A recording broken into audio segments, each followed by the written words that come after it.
Hello and welcome to the after party. I'm No White Guilt, and with me is the Great Order. If you didn't catch the Great Order on his recent interview with Henrik of Red Ice fame, please do so later tonight or tomorrow. It was a remarkable exploration of numerous subjects.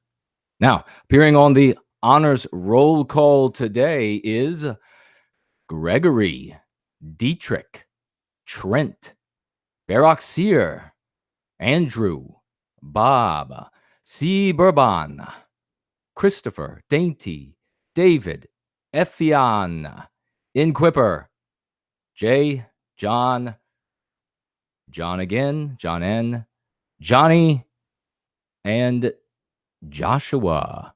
I deeply appreciate your support and your sense of moral responsibility. I thank you all. As for the Super Chat crown winner of last week, the crown goes to a familiar name. Luke, for investing a total of $50.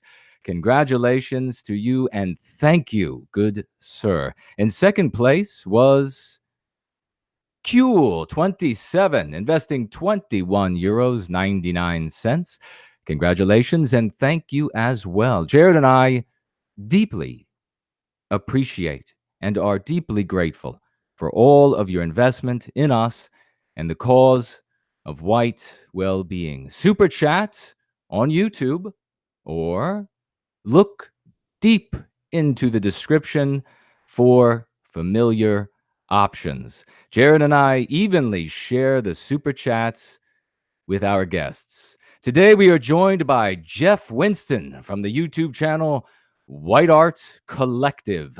Jeff is a writer, musician, filmmaker, and founder of the White Art Collective, and finally, a contributor to Pendulum Online.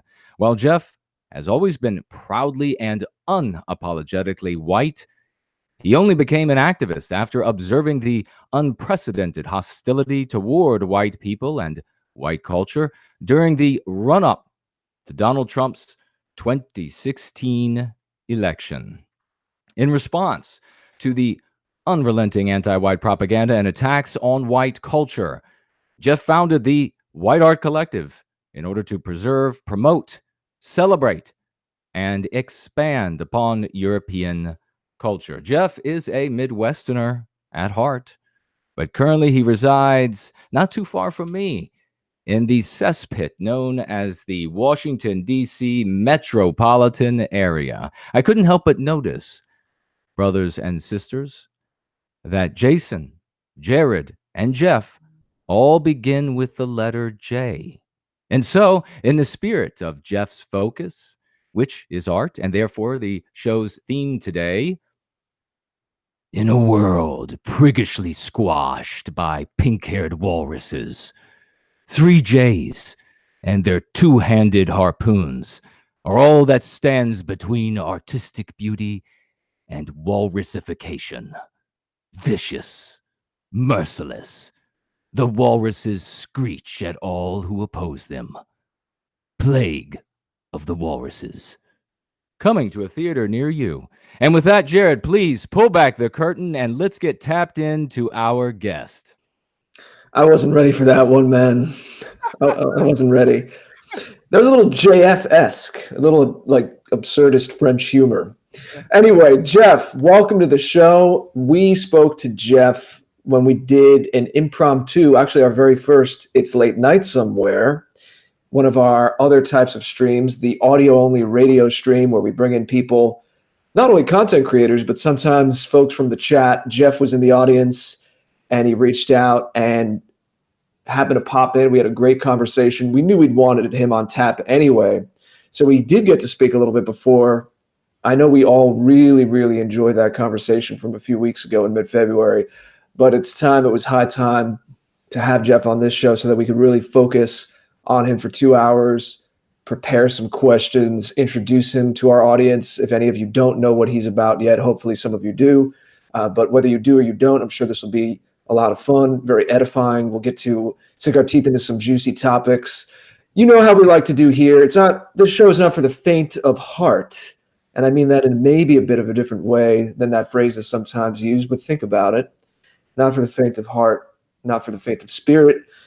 It's not for the faint of intellect, although we do welcome, of course, different types of people. We try to be broad in our understanding, but also go deep. So we will be going deep with Jeff today.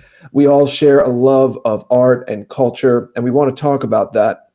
But Jeff, just to kind of set the table and give, especially for some of our audience that doesn't know you, we will start with more of a basic question. So I'd just like you to tell us whatever you'd like to share about how you started your project and your online presence, how you got to this, what you're hoping to achieve, a little bit what's been going on so far with the White Art Collective. Welcome, brother.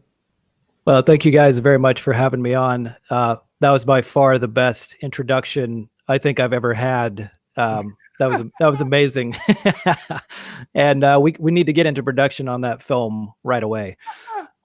But yeah, so as he said there in the intro, I've always been unapologetically white, and my dad was a race realist, and but I didn't necessarily believe him. I more so believed what TV told me, and so I did have to go through a process. But once I realized that this wasn't a matter of tolerance anymore, that actually these people wanted everything. They wanted dominance. I was like, whoa, that wasn't part of the deal. I thought we were all going to get along.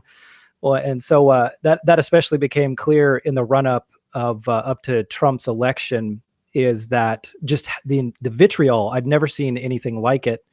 And it kind of started back with like the Trayvon Martin stuff, and then also Michael Brown. And, there was this kind of undercurrent of unrest kind of being fostered on the far left. And but it really became apparent during Trump's campaign. And so then I became aware that there was a movement, and I started getting involved around the winter of 2016, right around Christmas, and got involved with some organizations and started meeting people. And then after the things that happened in 2017 with the various activism and whatnot, not necessarily going terribly well, ultimately, things like Charlottesville, I realized that we needed more foundational type organizations. And being an artist and having seen the need even before I was red pilled for an organization for artists to kind of unionize for our shared interest, it made perfect sense to start something like the White Art Collective, because we were specifically under attack. White culture and European culture were very specifically under attack. So I decided to create this organization to bring artists together, to kind of put up a flag for people to come over and build a community and help each other collaborate and, support each other in finding the resources that we need to, like I said there, preserve, promote, celebrate, and expand upon our shared culture to make it anew and paint it a vision for the future with it. So yeah, there you go. Some people in the chat are asking if your avatar is a picture of you. I don't think it is. No, I'm not. I don't look quite that cool. Yeah, I think that was a joke. So what was the reaction like when you started your YouTube, both from other artists that you reached out to and then the audience as well? And tell us a little about the shows you do. And I know that you have a big show this weekend coming up. Yeah, absolutely. Well, first of all, that big show, I'm really trying to bring up some buzz on that. So thank you for bringing that up. Tomorrow is the second bandiversary of the Mamas and the Pepes. We're having them, they're going to actually play live from their living room a couple of songs on our Saturday night live stream, which is our flagship show over on our YouTube channel. So this is going to be a first for the show, and we're really excited about it. They're also going to come on and do like a little mini interview. And the Mamas and Pepes also actually picked out pretty much the entire set list for the show. So it's exciting. I'm happy to celebrate that they've been together and producing music for 2 years now, and hopefully many to come. But to the other question, as far as, so we first formed in January of, it was 2018 when I launched the website. And I initially got a really positive response from a lot of people within the movement. They're like, yeah, this is a great idea. We need something like this, and then from there, after like an initial positive response, I think people are just kind of like, okay, now what are you going to do? Like, what do you do with that? So it's been kind of a process of feeling it out and figuring out, how to build this thing up, which I eventually, I intend for the White Art Collective to be more of an institution. Is kind of the concept that basically it would be something for all artists to join, to have representation within the community, but also to have educational training type things, and just to be kind of a representative voice in general for art and also culture more generally. But yeah, so I over time I kind of started recruiting people, because people like the idea, but I also had to kind of win people over, as far as being willing to be featured on the site. And of course, everyone's worried about OPSEC, and that's a completely reasonable consideration. So it's kind of a slow process. I've had to woo some people. Woo them kind of slowly. Like the Decency was my first big catch. I think he's incredibly talented, and I kind of had to slowly over time, convince him get him to see what I was trying to do. And one of the first things that we did for him was I reached out to Matthew Drake, who's also a very talented artist within the community, and I basically just facilitated, just like proposed the idea of Matthew Drake doing a the visuals for a music video for the Decency song "It's Okay to Be White," and so that was kind of our first little thing that got us some attention. Actually, before that, I had released my own song with a video called "Love Your People," and Richard Spencer actually retweeted that, because I know him through some channels, so he was happy to help try to promote the idea, and it actually got removed from YouTube for hate speech, so that was kind of funny. Love your people. Then you're doing something right. You're doing something right if you're getting removed from these anti-white platforms. Absolutely. Yeah, we've all been dealing with that recently. If I could just jump in really quick, I want to say that this is a brilliant thing that Jeff is doing here. And for a long time, people have been talking about, in fact, there have been, over the years in the white positive sphere, there have been these, I don't know, sort of like tides of ideas that come and go. And one of these tides is this idea that we need to produce more art. We need to create a culture so that a community can live in that culture that can sort of be the womb in which we grow again. We grow again as a people inside of this body of the white race, or in fact, to not just grow again, but to grow something anew. And despite all of this concern, despite all of this desire, despite plans for producing more art and culture, music, etc., despite all of that, there really wasn't a storehouse, a warehouse, a platform for these people to congregate and to come together. And without such a thing, it's possible for people to produce their own art. I mean, my particularly the stuff that's in Born Guilty, I didn't need to know that a platform existed so that I would know while in my work that it could someday be featured on that platform. But that is a much more difficult thing when you ask someone, produce some art that you will likely just consume a lot of time, that you won't be able to feed yourself with, maybe no one will ever even know about it, than it is to say that, look, there's this network, there's this platform where people will go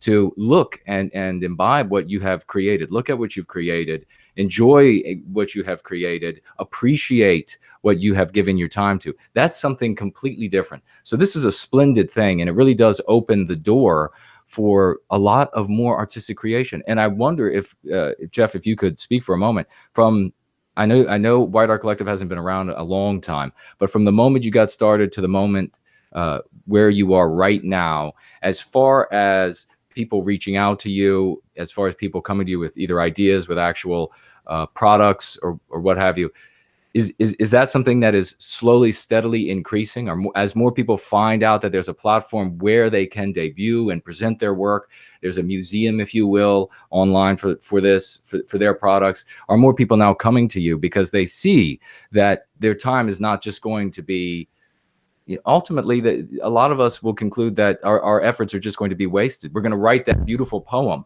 that will be the best poem ever written by any Westman on planet Earth, and therefore by anyone, as far as we're concerned. But no one will ever know, because maybe they'll get somebody to read it at a conference one day, or maybe they'll have a friend read it, but no one will know. Now they know that there's a place that they can go with that poetry, and that it can be seen by others. So have you seen an uptick in interest? Yeah, absolutely. That's been very encouraging. I started getting on some podcasts and things toward the end of the year last year, and started establishing some of our more regular, like resident artists, like the Decency and the Mamas and the Pepes, and someone who produces a lot for us also is Volk Dissident, who does like neoclassical. And yeah, like I'm getting all kinds of emails these days. I had someone who's got a publishing company, actually. I can't remember the exact name of it. I haven't had a chance to get back to him, but I'm seeing a lot of activity. And actually in the new year, pretty much every single, I'm pretty sure every single stream I've had at least one new song. And then, so like I've got people, now we've kind of got this thing set up to where I've got, folders that I send to people, and they know that, hey, if I create a song, it's going to be put on this stream. Granted, we're still, small, we're still growing, but we're growing steadily. And of course, thank you guys again for having me on, because getting in front of an audience like this most definitely helps in that process. But yeah, people are, it's starting to get that energy. And then last week, Uberfolk came on, and that was the first actual live guest. So that was really a big deal. They gave us the opportunity to have the exclusive premiere of their new song off their new album, Song for Sweden, Europa. And so that was really cool that they did that. I talked to George and Philosophy Cat, and then that got the Mamas and the Pepes so excited that they emailed me and said, hey, next weekend is our 2-year bandiversary. Are you up for doing a show? And I'm like, yeah. Now that I've had somebody on the show and we've kind of stepped up to this new level. So yeah, I've got people, actually multiple new songs this week. There's this guy, Saint Friendship. I mean, he sent me this beautiful song. This guy has an amazing voice, and someone tagged me, which I encourage anyone, if you've come across an artist in the dissident right that maybe is lesser known, please feel free to tag me on Twitter or on Gab and let me know, because I do try to follow up on those and let people know what we're doing. But someone, I think, tagged me with this guy, and he had this beautiful like Gregorian chant that he had done all a cappella. There might have been some other people on that particular track, but anyway, and I went and listened to it, and I was like, this guy has an amazing voice. I reached out to him, and then this week, that was a couple months ago, this week he sent me this new track that he's done, and I mean, it's amazing. He's got a Jeff Buckley-esque voice, and I mean, the guy is like a very serious talent.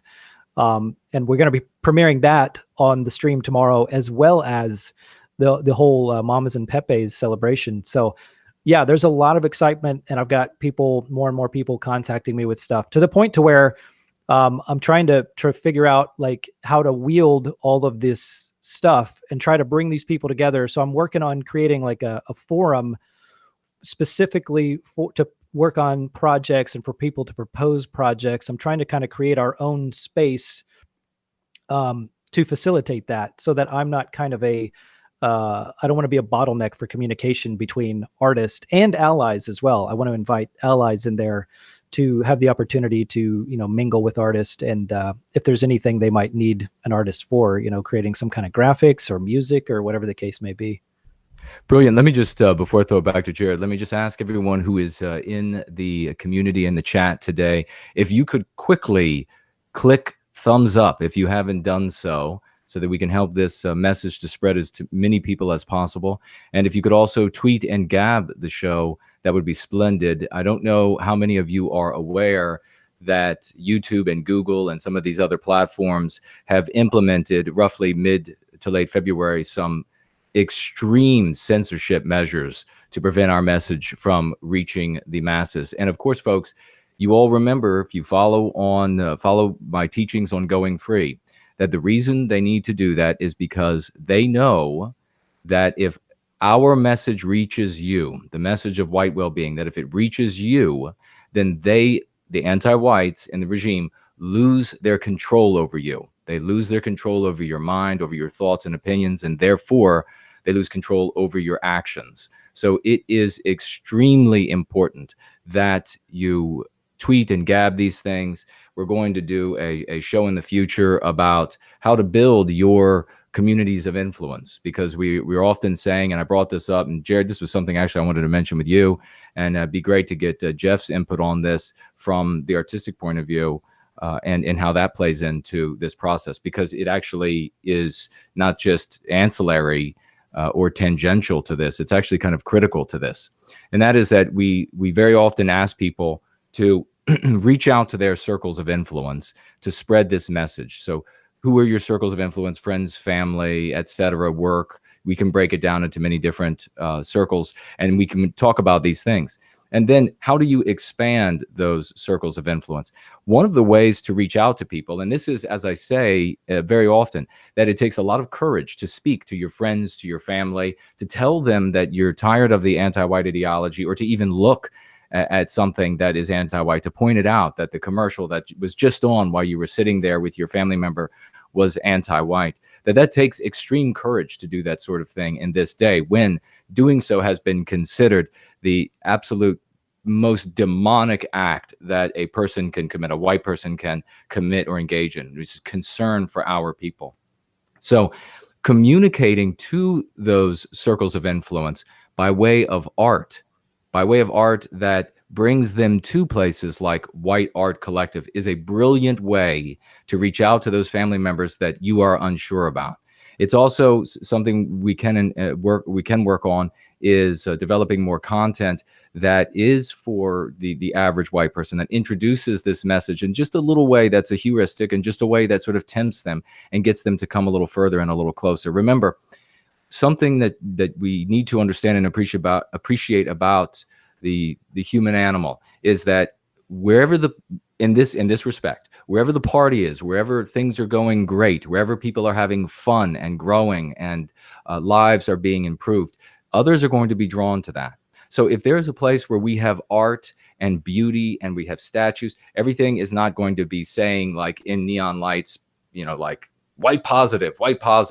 But nonetheless, art that's being created by us is going to feed that. And there's going to be art in there, certainly like what's in Born Guilty, that is going to speak directly to the concerns of white well-being. And so once these people are drawn to it, once you introduce your family members, maybe by way of a song from Uberfolk that doesn't say anything explicit in it about white well-being, they then come to this community. They see it's a community of happy, healthy, growing people who are bettering themselves and living wonderful lives amidst the decaying world around them, people who have answers to the supposed answers that are offered by the regime about what it means to live the good life, the most expensive bag, the most expensive pair of shoes, and that they see that these people lead vacuous lives, and that instead they can find something that is wholesome, something that is spiritual, that feeds them in a way that they didn't know that they could be fed. That is the kind of thing that we have to do. And similarly, the growing of these circles is something that can also be accomplished by way of art, by way of musicians, by way of poets, by way of authors, etc. You can reach out to larger and larger spheres. You can initiate spheres by way of this art. And this would be something, when we do this show about how to grow your spheres of influence, to bring Jeff back on and maybe talk about a couple of the pieces that are really worthy of being shared. Now, I want to say, before I pass it back to Jared and maybe get some thoughts from Jeff on everything I just had to say there as well, and that is that you can super chat here on YouTube, but there are other familiar super chatting places in the description. So dig into the description. You will find something that's familiar in the description, and you can super chat there as well. And I will toss it back now to the two of you. Jeff, yes, if you have anything to say with what Jason just said. Yeah, I definitely agree on the, it is an entryway to, because I mean, if you have a really nice, catchy song or abstract political philosophy and these kinds of things. It's like if you've got a catchy song that, and again, it doesn't have to be it doesn't have to be explicit at all. It can be completely implicit. Just, it can have our values in there. It can even just be something really lighthearted. But when it comes from our perspective, it generally will somehow, have that feeling in there. And that's the thing too, is like we can communicate to our own people in a way that, other people can't, who are trying to be subversive too. Like we can reach them with that positive message.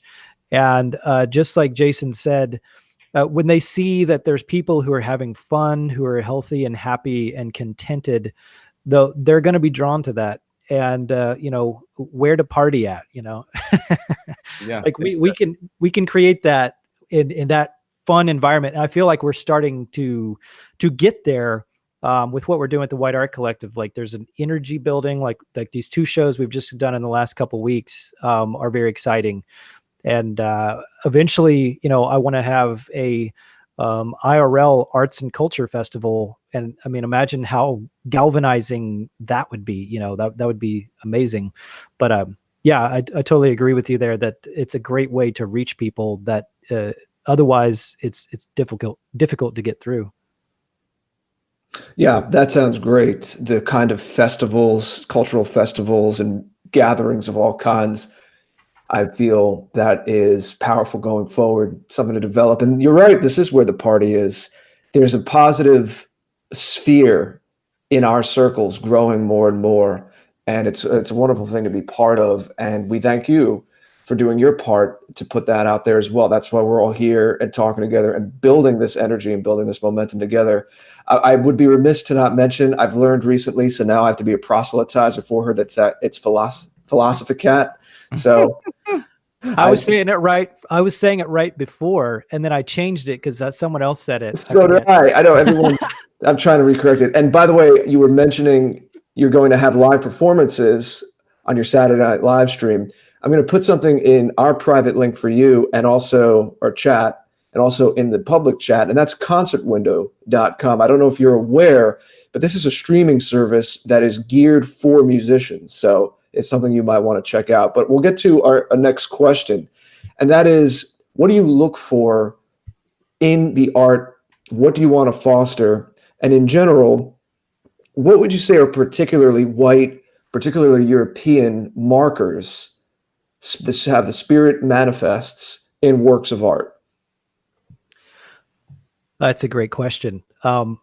I tend to, what I always tell people if they're asking me, like what kind of stuff we're looking for or what I'm trying to encourage people to do, I always say we want to create stuff that's more pro us than anti them, because kind of the first iteration, the alt-right 1.0, did a lot of parody songs that were existing works, and a lot of it was focused on and around kind of making fun of other groups or kind of frustratedly lashing out. And I mean, there's certainly relevance to that. Some of those were really funny, and I mean, I understand that, but ultimately I think we have to be more constructive, and we need to be focused on ourselves. I'm at a point where like, I'm tired of thinking and talking about how we're being attacked. I mean, of course it's important. We have to constantly be aware of these things and, keep our ear to the track, so to speak.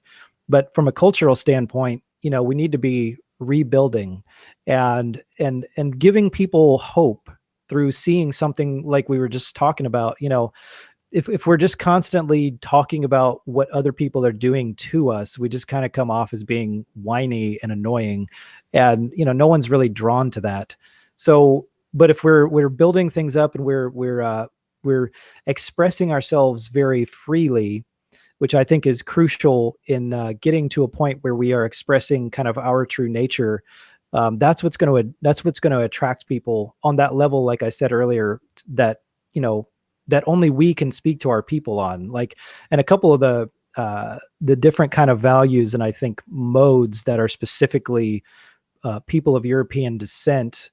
We have a tendency towards whimsy and romanticism, like that romanticism that transcends just the physical and the here and the now. Like you see a lot of music and art in general these days, it takes itself very, very seriously. Even if you go to a club, like, you're not really allowed to go out onto the dance floor and just like goofily, jump around and do that one. I don't know what it's called, that one move where you like cross your knees and your hands real fast. I love that move.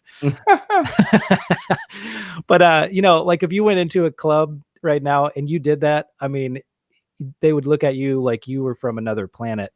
And like it all takes itself very seriously. And I think this is actually something I've been talking about with my right-hand man in the studio, Chuck Miller, is like, we're talking about how we like to be cheesy and corny. And Josh Neal keeps trying to make me use the word whimsical. It's in there with it.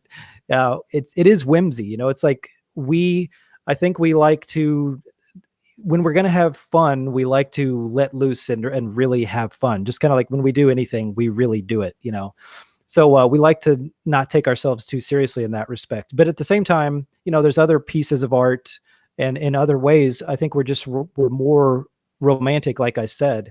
And again, that's something you see very much absent from the current paradigm, is there isn't romanticism. Everything is very much driven by kind of a materialism, not just in consumerism, but also like people are just material. Everything is very base and simplistic and kind of driven by animal instinct. So yeah, to me, those are some of kind of the main things that are kind of markers of what makes our art different. And ultimately in both, like, being whimsical and being romantic, both are kind of transcend the moment in a way that nothing else does. Brilliantly said, Jared. Let me jump in there really quick with these super chats. I'm going to begin with Laurel, who dug down into the description, super chatting with $30. Thank you so much, Laurel. A great friend to the show, a wonderful woman. She writes, welcome, Jeff. White Art Collective is an uplifting stream that I look forward to each week. Last week was a record audience. So tappers, let's help White Art Collective break another record.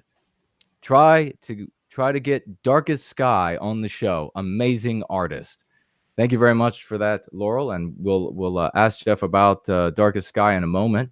Chuck Ford, super chatting with $10, writes, hey guys, sorry I've been MIA this past week. Keep up the great work, everyone. Thank you so much for that, Chuck Ford. Sin526, big friend of the show, super chatting $5. In these troubling and chaotic times, it is paramount that we remain stalwart and embrace the hardship as the road to our greatest destiny imaginable. Very well written. Thank you for that, Sin526. America Only, super chatting with $10. Hello, is Born Guilty almost ready for the Kindle? I can't wait to read it via audiobook. I hope you may, I think they probably meant digital. You may have you got the chance to read The Total Money Makeover? It's one of our best options to help us. I haven't yet haven't had the opportunity to look into that book, but I will eventually check it out. Born Guilty is likely to not be a digital book anytime soon, because there is a device in the book that requires you to physically hold the book to be able to enjoy the device. However, there will be a Kindle version in the future. As far as audiobook, definitely portions of it will be read into audiobook, and maybe the entirety at some point. And finally, we have Billahora, super chatted, another big member of our community. Thank you for being here. Super chatting with $5. Jason, I've been seeing your new white positive terminology being used more and more in the comment sections under pro-white videos. It wins. It does, Billa. And thank you for bringing that to my attention. Every time that I hear and learn of these dialectics and this lexicon reaching out across our community, it heartens and warms me, because I know as it fills this community, it's not going to end here. Just like with all of these Republicans and all that have been writing me, it is going to just step over these hurdles that we have faced in the past, that have blocked us in the past, these walls that Trump refuses to build, that have blocked us in the past. We're going to just step right over them, and it's going to continue to spread in ways that I assure you we are all going to be astounded by. So I will pass it back, and also let's get a thought from Jeff on Laurel's question about Darkest Sky. Yeah, first, thank you, Laurel, for the support. Greatly appreciate that. I recognize the name, and you've definitely commented on some stuff. Thank you for listening to the stream. I'm not familiar with Darkest Sky, but I will definitely check that out. If you want, send me a link or tag me in something. That would be great, and I'll see what I can do. Yeah, I think we follow each other on Twitter, so I'll try to look for it in a moment as well myself. Now, I do want to comment, yes, Jason's dialectics and his arguments are being used more and more by content creators, by people in chats, and it is great to see. It's spreading out there, it's useful, and I commend what he's doing. So thank you, Jason. Everyone, thank Jason and start using what he's teaching. It's really groundbreaking stuff. This is what we need for this new era. Now let's dig even a little deeper. You're talking about the European spirit in art. You were talking about what you look for when you're looking at creative output from different artists. Let's get a little more into old and new, tradition and innovation, because sometimes there's debates about this. I'd like to hear about how you frame that and how we can synthesize this and how it still relates to looking for, again, a spirit that transcends maybe the trappings of a certain era or time. Yeah, I've been throwing around the concept of traditional futurism, and that's certainly not something I came up with. And you and I had talked previously, and you had brought up archaeofuturism with is it Guillaume Faye? Is that how you say his name? Faye. Yes, or Faye. Faye. And he just passed away, actually. Yeah, I saw that. Rest in peace. But yeah, so the way I kind of view this is that essentially we have to, I think it's the job of artists to create, to kind of envision a future. And this has actually been done a lot. There's a lot of Hollywood films and books that are, kind of like futuristic, is, the future is the setting. And I think most of the time they're done in a very dystopian way. And this, there's kind of, I think, a self-fulfilling prophecy about that. When people are inundated with the idea that the only possible future, and they see this in movies, they see it in, they read it in books, they also hear it in the news media, that they're going to lose their majority status and that the future, we're going to eat like bug protein bars or whatever. I don't know. I keep seeing more and more about these, this kind of like crazy futuristic thing where they're trying to encourage people to kind of the global push towards, eating certain things and living in tinier and tinier housing and all this kind of thing. There's just this overarching, not a very hopeful future, not one that I like or want to be part of, and certainly not one I want to leave for my children or grandchildren or our children or grandchildren at large, as far as white Western kind goes.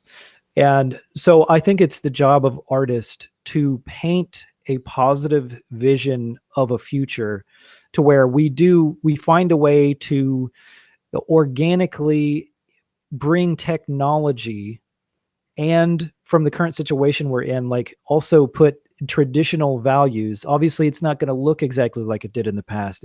We're not going to act exactly how we did in the past, like in the 50s or in the 80s or, in previous eras before that. It's going to look different. It's going to feel a little different. But if we do it right, it should still be an honest and organic expression of who we are in that moment. And I think as artists, we need to paint that vision and essentially, and then figure out, get the rest of our people and our thinkers and our inventors and our philosophers, and we're going to come together and figure out how we meme that future, that better future, into being.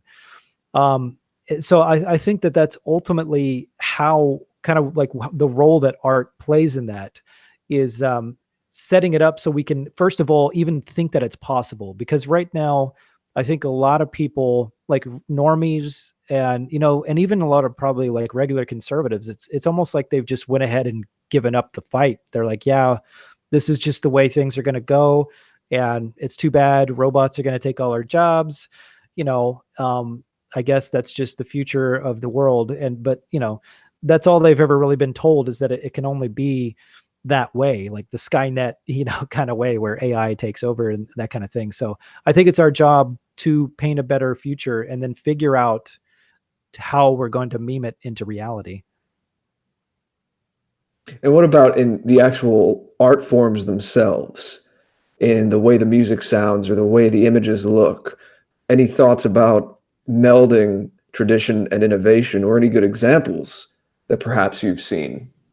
Well, I know what you're fishing for here. The Wheel by the No, Joy of Straight. actually, no. I leave it open. I left it open. I wasn't even thinking, although I do love that.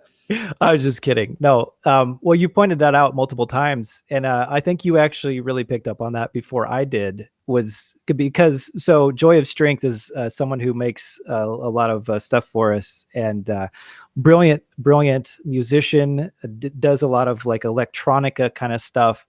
But he's not. He stands outside of the normal kind of synthwave sound, and he'd put together this song called "The Wheel." It's very, very upbeat, and it doesn't kind of have that a little bit of kind of shoegazing feel that some of the synthwaves does. And I'm not trying to hate on synthwave. I'm not trying to do that, but some of it kind of has this kind of like melancholy feel to it from my perspective. It's very like major scale, which is interesting. That's another thing. Just speaking in musical terms, I've actually been, I love the major scale, like, but almost all music these days has a minor tint to it, and minor tends to connote like sadness.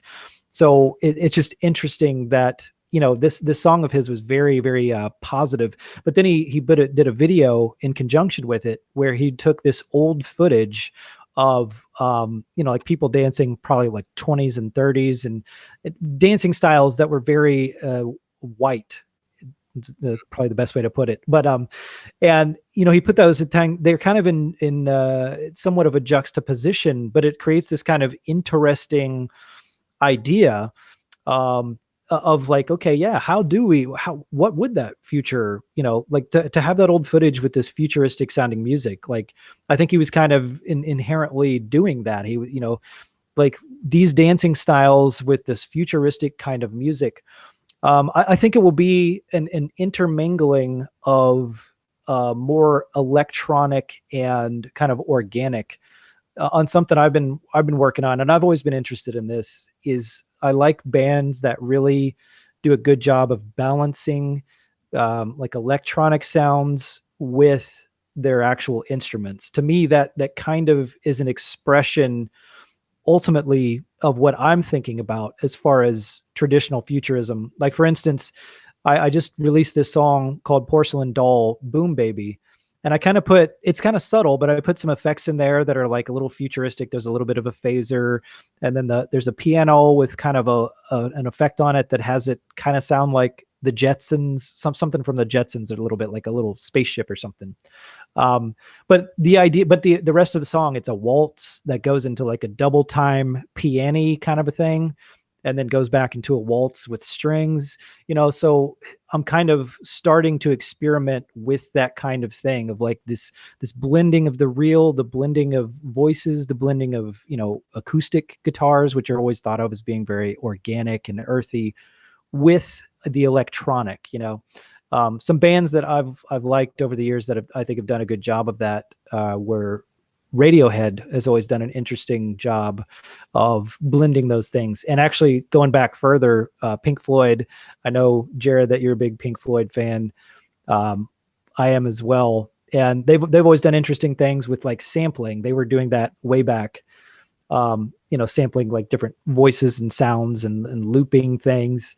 Because they always kind of treated the studio and their equipment, as an instrument in and of itself, which is something they're compositional tools. Exactly. Yeah. Like you touched recording technology itself.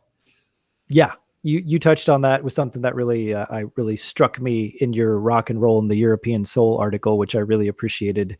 You were pointing that out, and it was good because actually reading your article also inspired me to go in some new directions and kind of challenge myself a little bit more in the studio. Cause I've always appreciated, that kind of composition in the studio, but I for so long, everything's been so kind of debased. I'm just kind of like, let's just throw some peanuts at them, and then it's time to aim higher. right. It's good. No, I want people to challenge me to a higher level, and I think that's one of the things that we're doing with the White Art Collective is I can already hear that people are starting to like take what they're doing to the next level because this person over here did this new thing that was really neat, and then this person, just like the wheel. I think that influenced me on a level I didn't even recognize at the time. The stuff that he's doing, and you pointing that out, and then I'm going back and listening to it. I was like, oh yeah, I liked that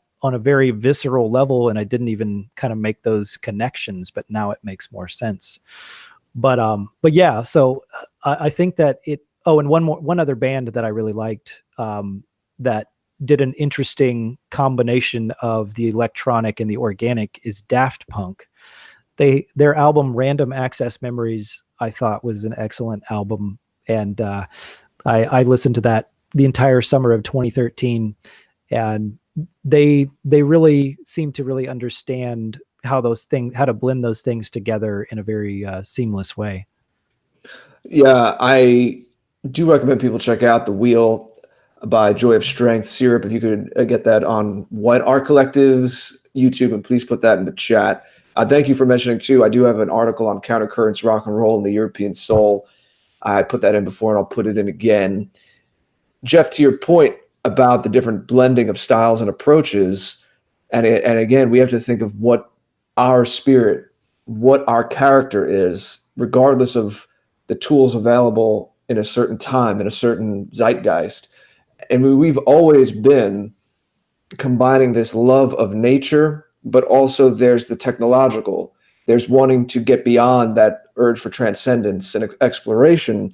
And you're absolutely right that blending those more earthy elements that are rooted in the natural world, and yet using the technology to explore these vast vistas of sound, whether it was in symphonic music a few hundred years ago, and using even the way that not only the music, but the instruments themselves and the way the auditoriums were constructed so that the sound would travel out, all the acoustics, that's a technology as well.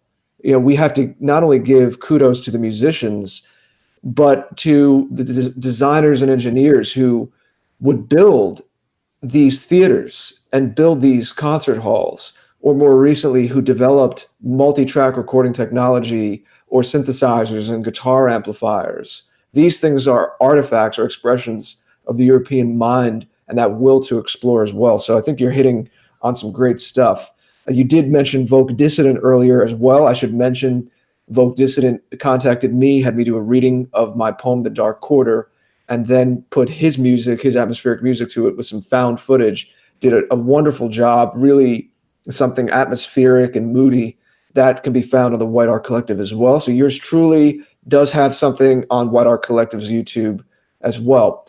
Now, I want you to touch briefly on something about taking back the culture, and that is this concept, or this perception, I should say, that the left owns creative personalities. What do you make of that whole thing, and what can you tell us about your thoughts on it? Yeah, well, they definitely do believe that. And a kind of a funny example is actually when we did the decency with that video with Matthew Drake in the "It's Okay to Be White," that we actually got some negative press out of that, and it was this podcast called The Daily Zeitgeist, and so they're on there talking about the song, and they make fun of my website, and they make fun of all of us, and they say basically the trope that the right can't do art. And so they play the song, and it's like, I think, two white folks and then a black gentleman. And so the two white folks, they're like, "Oh man, this song is terrible." And if you've heard the song, "It's Okay to Be White" by the Decency, like, it's a great song. It's really well made. He does incredible work with production. He knows what he's doing.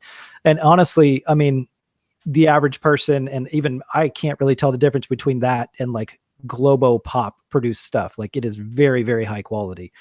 And so, and it's a really catchy song.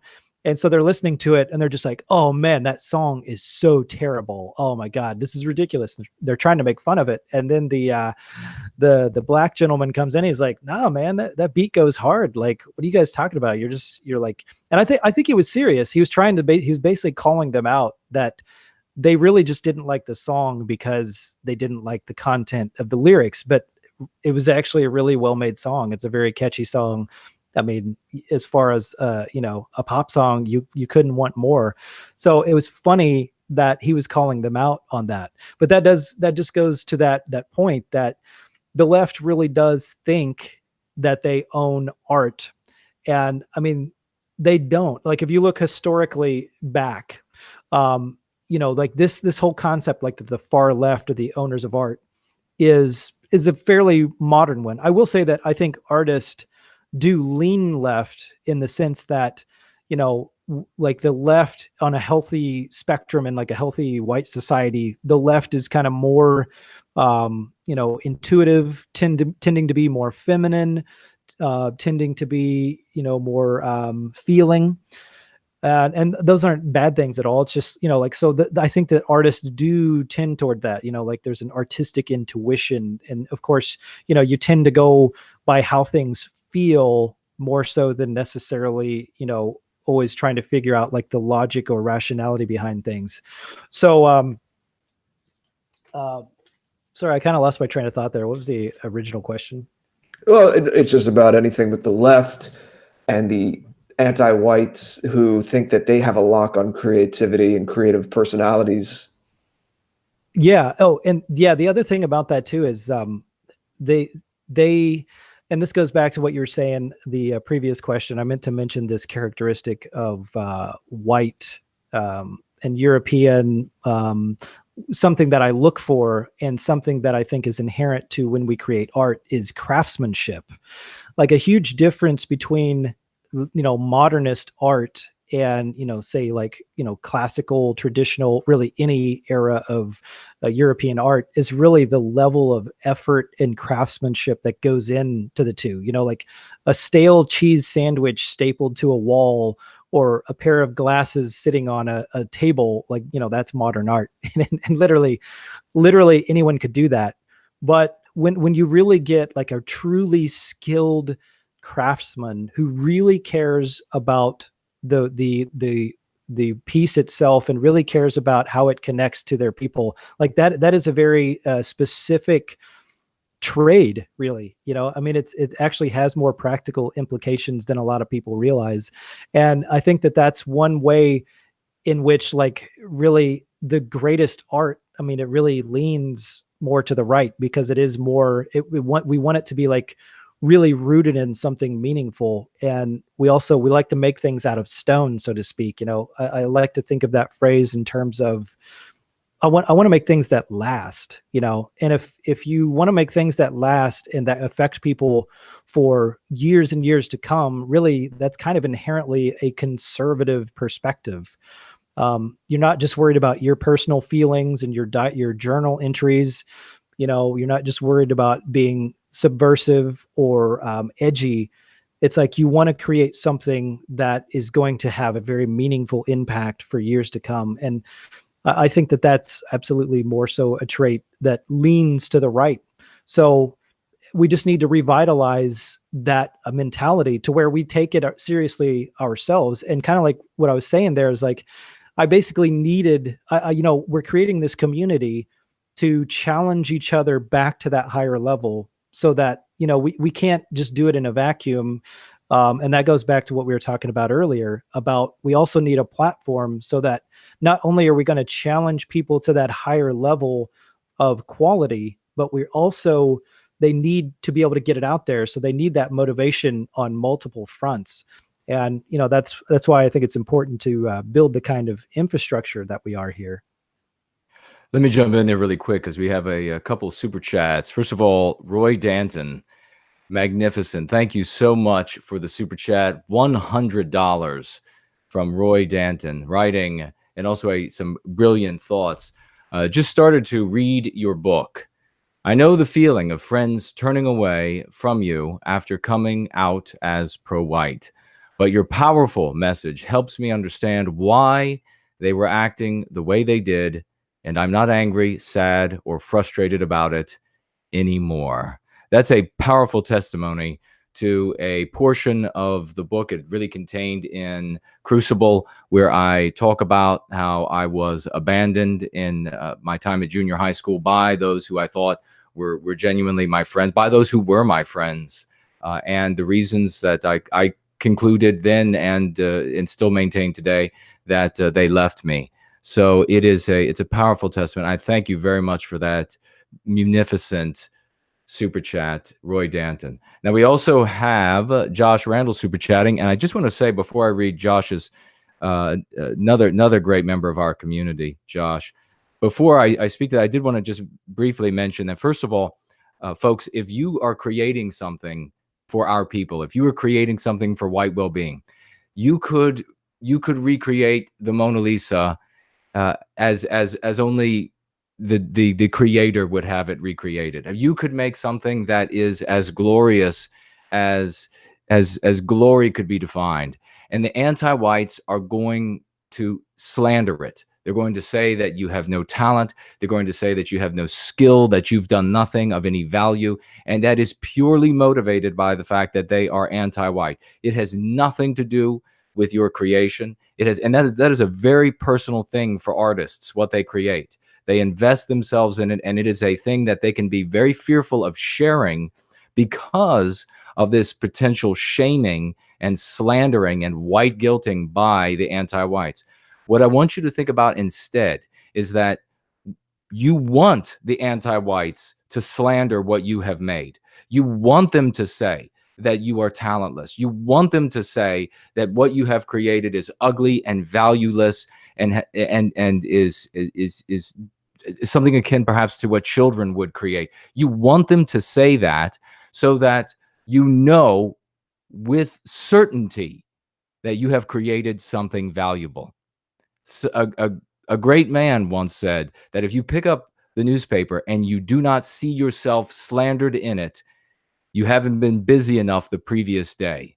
And that is where we are in the world with all things when it comes to anti-whites and being dominated by them in the regimes across the West. So I want you to remember that. I know it's a difficult thing as an artist. I experience it with my writing and other things that I have done. I know it's a difficult thing. You're investing your heart and your soul, and you don't want to hear anybody say something dreadful about it. But trust me, you want the anti-whites to spit on it. That is the highest honor that you could achieve in the modern regime, anti-white dominated West. So please don't be afraid of sharing because the anti-whites are going to slander it. Take great pride in the fact that they slander what you produce. Now, Josh Randall super chatted with $10. Thank you so much, Josh. And I just noticed as I'm speaking that I see Kat in the audience. Great to see you. I also see another super chat just came in. Hold on there, Josh. High Speed Drifter, $3.14. Super chatting pie. Did the Chosenites orchestrate World War I and World War II? That's a good question. I am not a historian. Perhaps we'll have one of these days to dig into that. Maybe when I really want to get the channel destroyed and burned and torn down from YouTube in a matter of seconds. But we'll jump on over. Thank you for the super chat anyhow. We'll jump on over to Josh Randall. $10. We need pro-white films. What pro-white film would each of you want to see made if you were to have your druthers? Since Jeff is our guest today, I will toss that over to him first and have him wax eloquently as much as he would like on a pro-white film. If you could have your druthers, what would that film look like? And then we'll get Jared's answer on that question as well. Wow, that's a big question. I didn't come prepared for that, but I am a filmmaker, and I have a number of ideas for films, but they tend to fall into kind of our current paradigm. I want my answer to be something more positive. I did kind of have an inkling of an idea for a film that was basically about the Space Force, right? This kind of like future idea that we're going to go explore space. I know that's something in the dissident right that people find very inspiring. And so I think it'd be kind of cool to explore that notion. But I personally am more of a horror film guy, which is, is what it is. But I enjoy a scary yarn, not the weird stuff. That's this kind of stuff that comes out now, not like Hostel or any of those that are really gory and that kind of thing. But I like scary stories. But I've got one called Black Spectre, which is kind of like a haunted house psychological thriller. Like it's basically the story of this young woman's red pilling through the lens of a haunted house / psychological thriller. So these are the kinds of films generally that I want to see. And just speaking about film in general, that, I mean, to me, that is the next step. And that is absolutely something that we have to do in order to compete on the cultural front, is that we're going to have to start producing our own films. And they're not, obviously we're not going to have the budget that like Hollywood has, but with the level of equipment that you can get, and if you just get people together who know what they're doing and who kind of reverse engineer their scripts to where you're like, okay, here's what we have to work with. Now let's write an idea around our existing resources. You can come up with some really cool stuff that would be very entertaining and also would connect to an audience in a way that, a lot of Hollywood gigantic blockbusters that have $500 million budgets just can't. So yeah, that's my answer on the film question. Yeah, it's a great question, and thank you for it. Obviously, there's a lot we can do.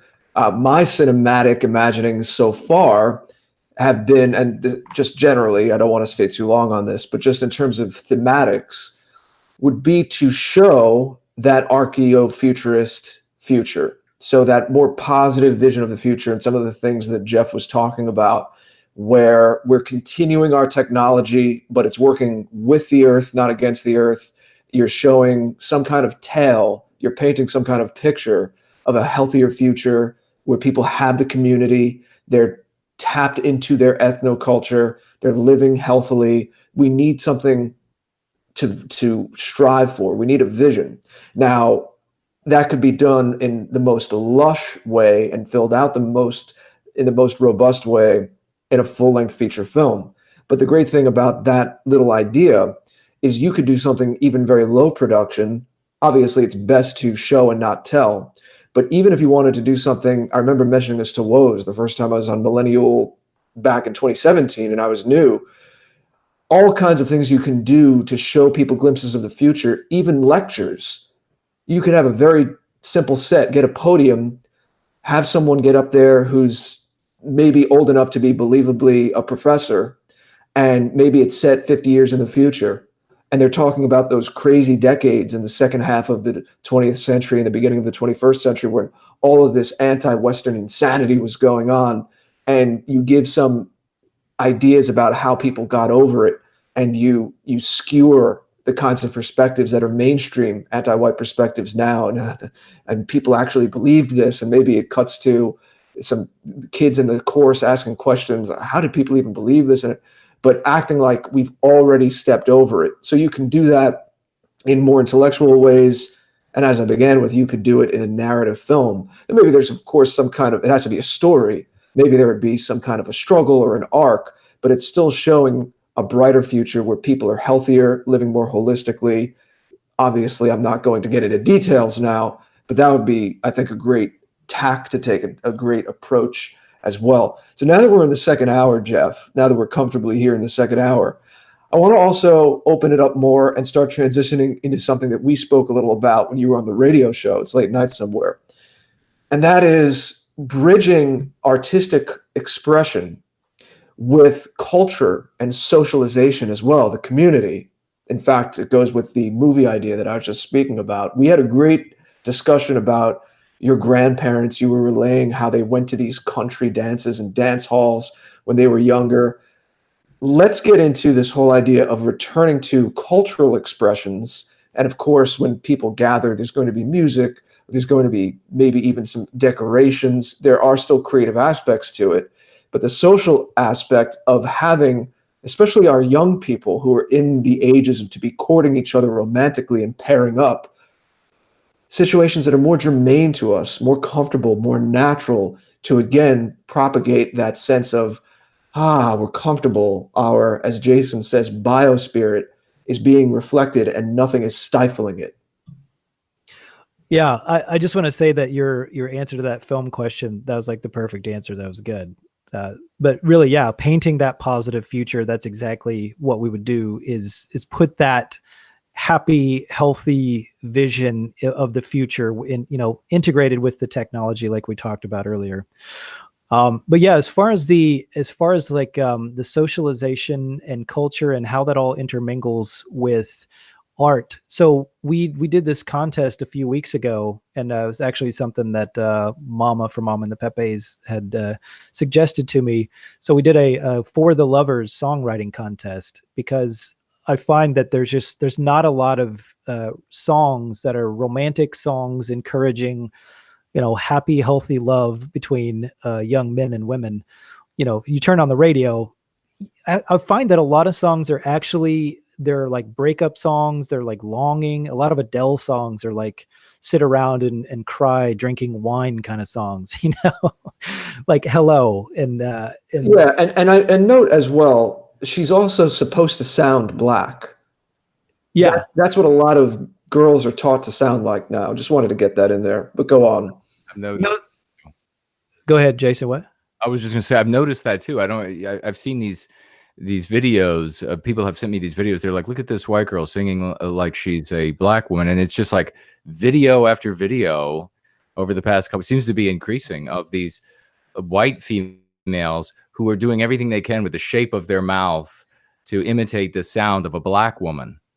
Yeah, that's definitely a thing, and that's been going on for quite a while. And I think that just shows you, like, that's where people feel where the dominant culture is. So, they don't go and they don't sing like, honestly, just kind of in the white voice with their natural voice. They end up trying to sound like they're black, and that's been a thing for a long time.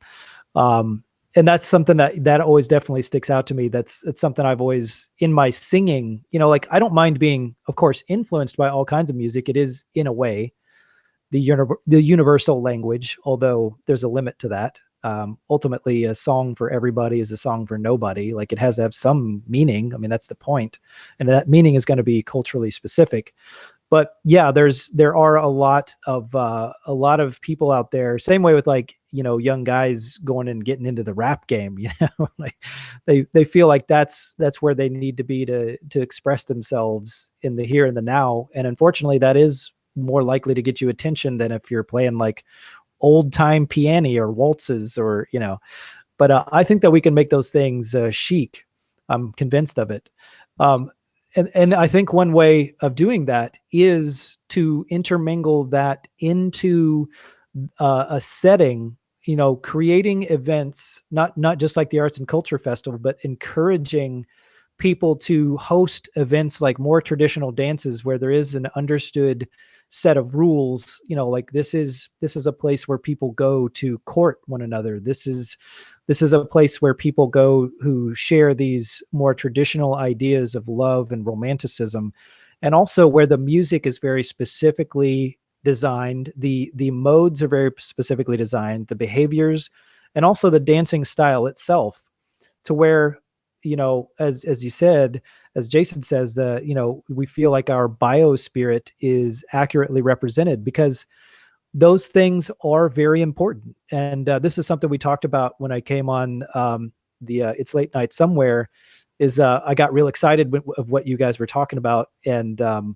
because, like, basically we're kind of like zoo animals who don't really want it. They've lost the drive to breed, because we're kind of living in this environment that is not conducive to our biospirit. It's not an environment in which we thrive.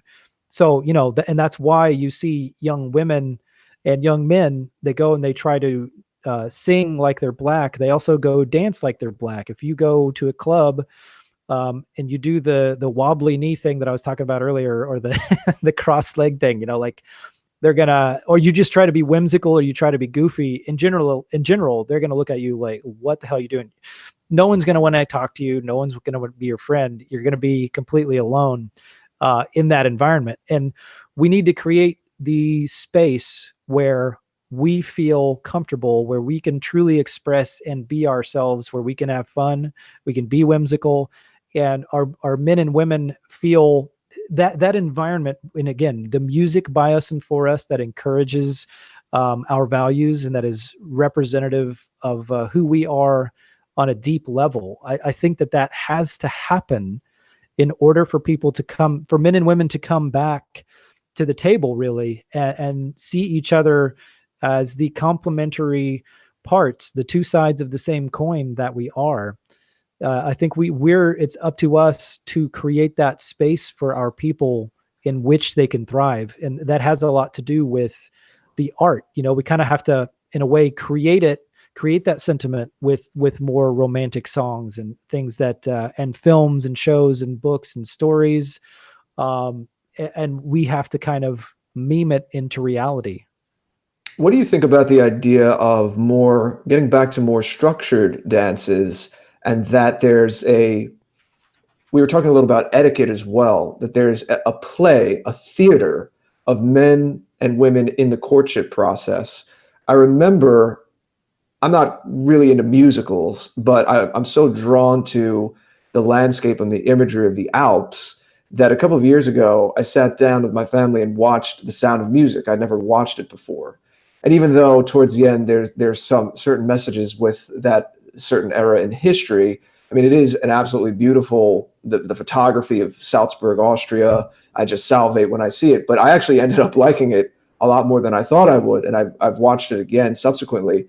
But I was quite moved by the scene when they were courting I forget if he's an admiral or a captain, but he had lost his wife, and Julie Andrews' character is watching the kids, and he's engaged to another woman, but him and Julie Andrews do this dance, this traditional Germanic dance called the Landler, and it's beautifully choreographed.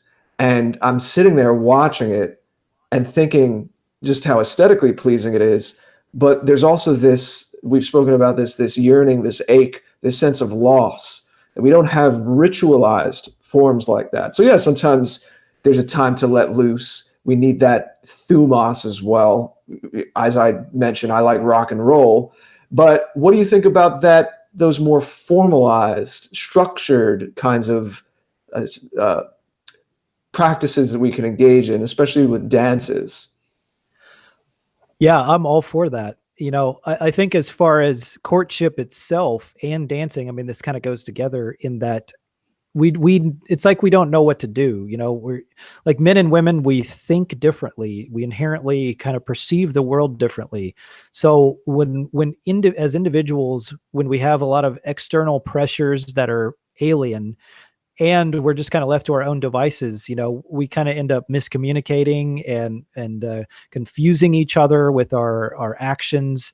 And, all of that is exacerbated by like this media that's, gives you all this terrible advice. If women are reading, these like magazines for women and for men, I mean, none of this is better. You watch, there is kind of a toxicity in like the current concept of some forms of like the sports guy masculinity. Like it's toxic, not because they're like really masculine, but just because it's just kind of shallow and lame. But I do think that caricature of masculinity. Yeah. Easy for young guys to get into.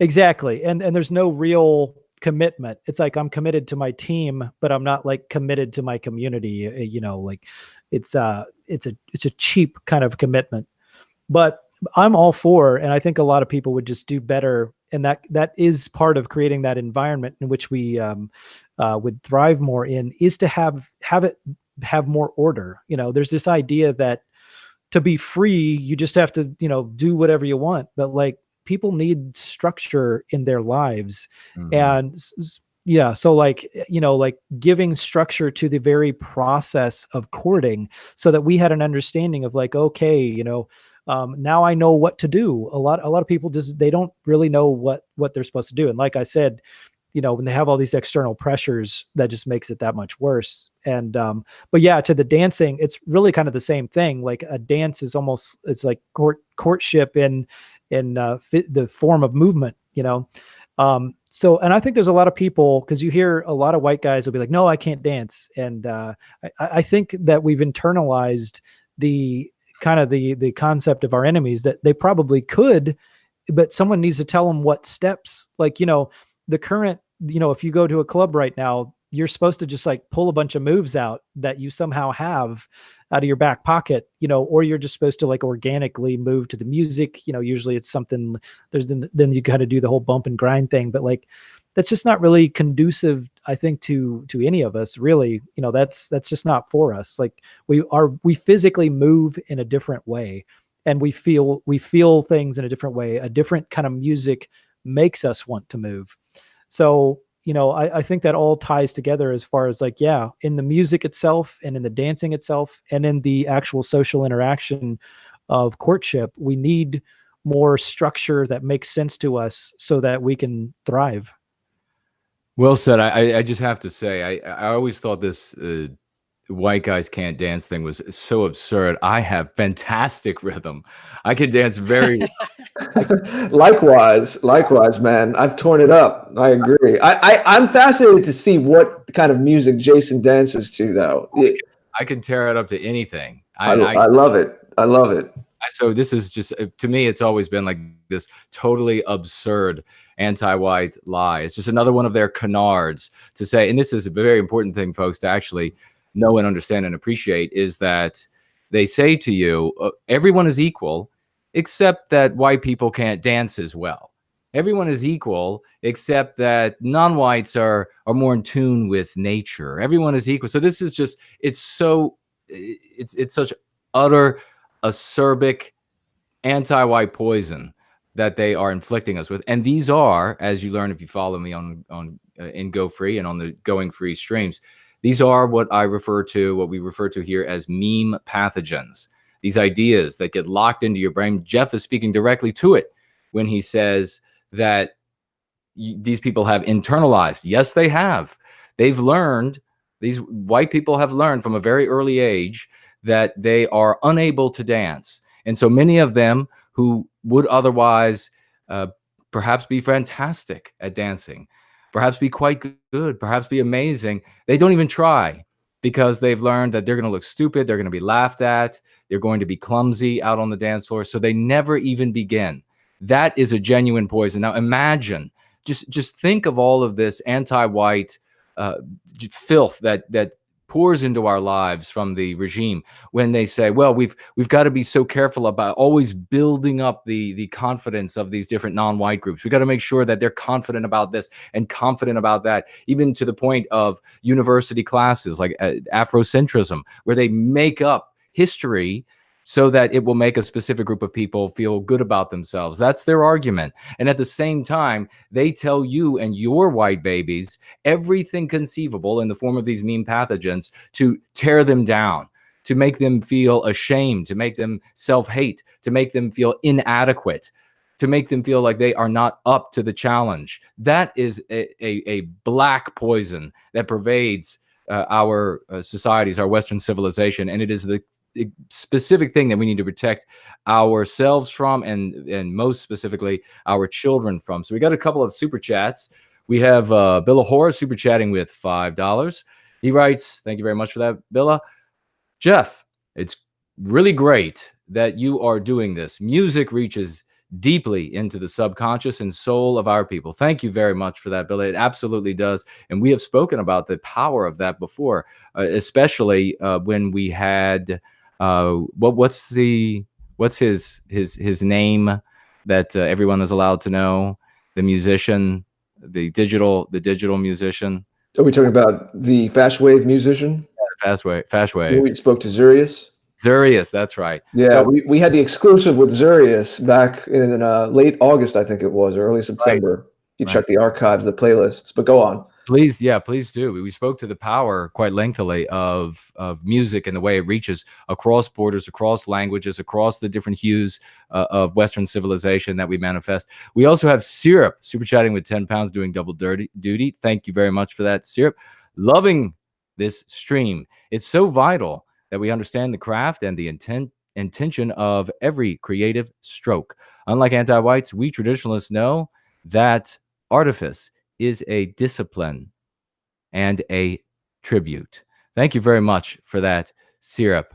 Well said. And I want to drop a bit of a thought bomb on my colleague and my guests here. Now, if you watched Going Free this past week, I let you all in on a little secret. Not even my esteemed colleague Jared George knows what I'm about to say.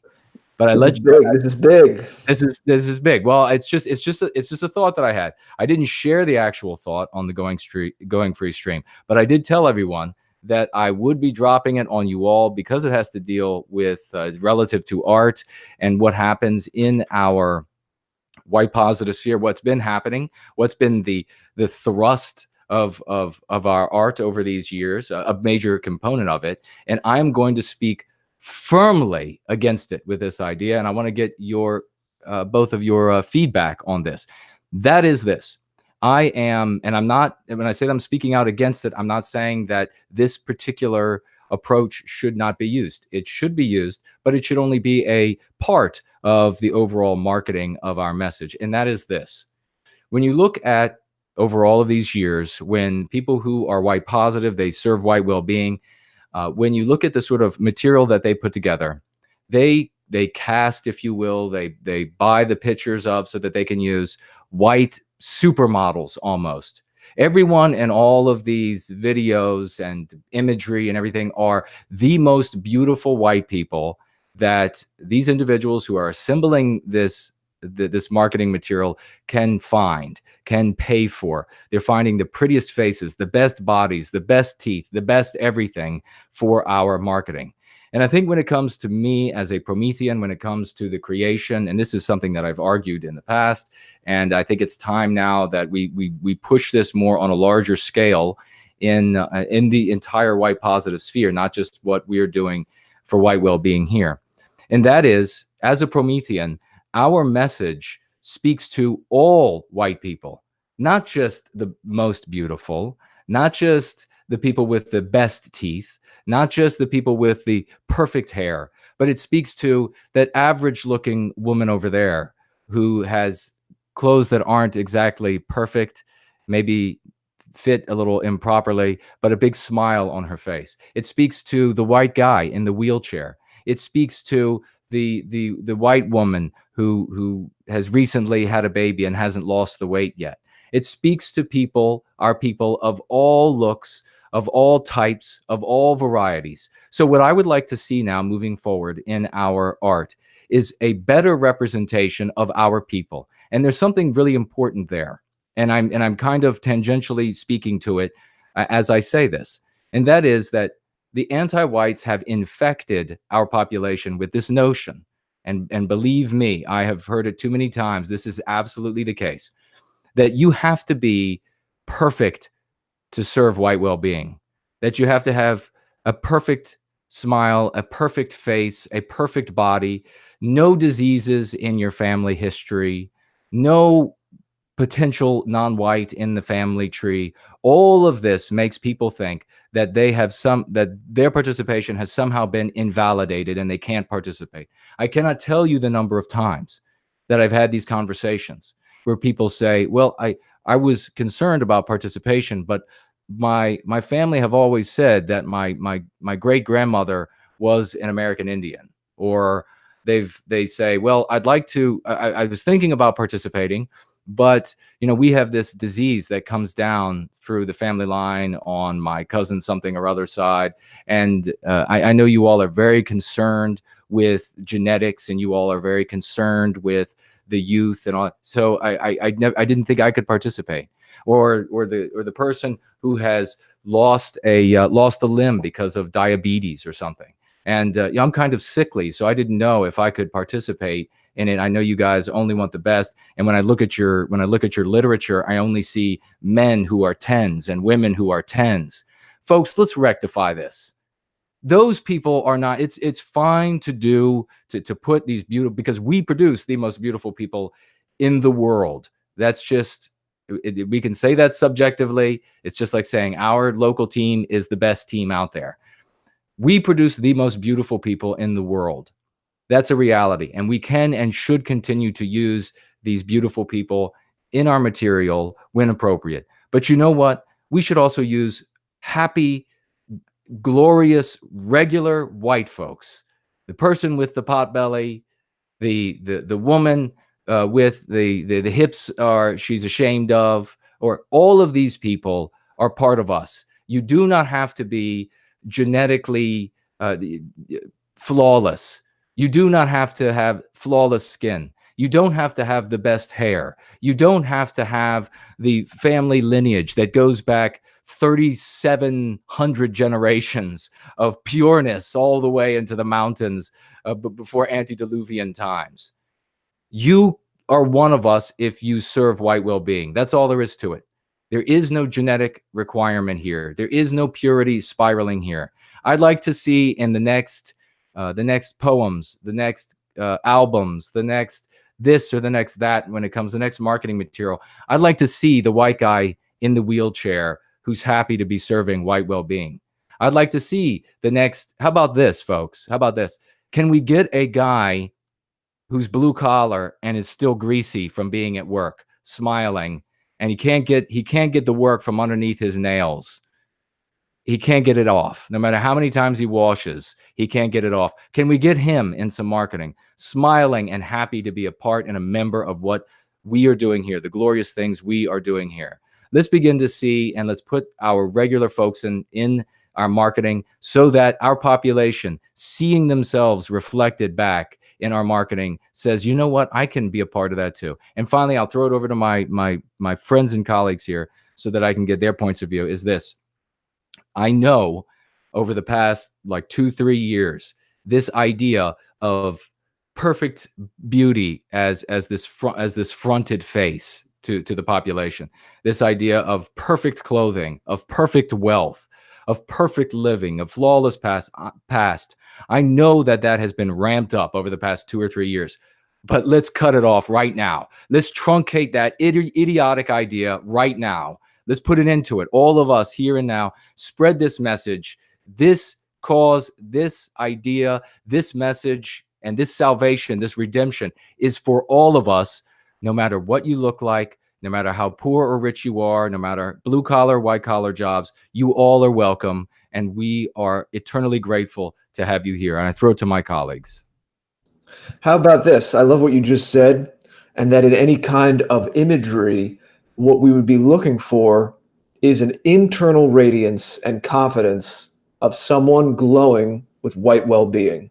Beautiful. Yes. Jeff, anything you'd like to add before we go on? We do have a tight out right before 8 Eastern because Jason and I are hopping right on a JF to do something unprecedented, continued a part 2 interview of what we started with him on our show back in January on his book, The Revolutionary Phenotype. We had so many more questions. We are continuing our interview of him, but on his platform. It's a very innovative thing. We do have to be out of here in a little less than half an hour. So Jeff, if you'd like to answer that briefly, I do have more questions for you. But first, do you have any thoughts? Yeah, I think that's a great point. And yeah, there is this kind of it's like we're aping like global capitalist marketing ploys where they always put the absolutely most beautiful people onto everything. This is actually a problem I have with Hollywood casting, is that they will opt for people who are like like an entire cast of people are models. That kind of thing takes me out of the movie. These are not relatable characters, and if you look at older films and if you look at older TV shows, there was a lot more of just regular looking people of various shapes, sizes, hairlines, you name it. And I think that it'd just be good to get back to this idea that we're representing, regular people, because we are. And we can also have, of course, like our art and our are things where they're like, hey, there is an ideal, but that doesn't mean it's a thing that almost no one meets. The like ideal figure is this kind of like mythical thing, like in all these great European statues that you see, like that are the most amazing physical form. Like almost no one meets that, and I think that's kind of the thing is, in the modern era, there's this idea, and this has a lot to do with, them trying to market you products to make yourself into this thing that almost no one can actually be, is, we're never going to be that perfect thing. And that's actually less important than who you actually are as a person and your quality of life. So, I totally agree with you on that. And I'm also glad that you brought up the point about the blue collar, because I feel like there's been a lot of classism actually in the movement that has been, the whole AMNAT, WIGNAT division. I don't know how closely you guys follow that kind of thing, but like that was very much to me a classist. All the optics debate to me was largely along class lines. And that whole thing made me very frustrated because, first of all, these are my people. I'm from a little small blue collar town in the Midwest. So it makes me, I side with them always. Those are my people. But secondly, it's just counterproductive, like people, like you had people in the optics debate saying, oh, let's take a picture of this guy with the helmet, and he's heavy set.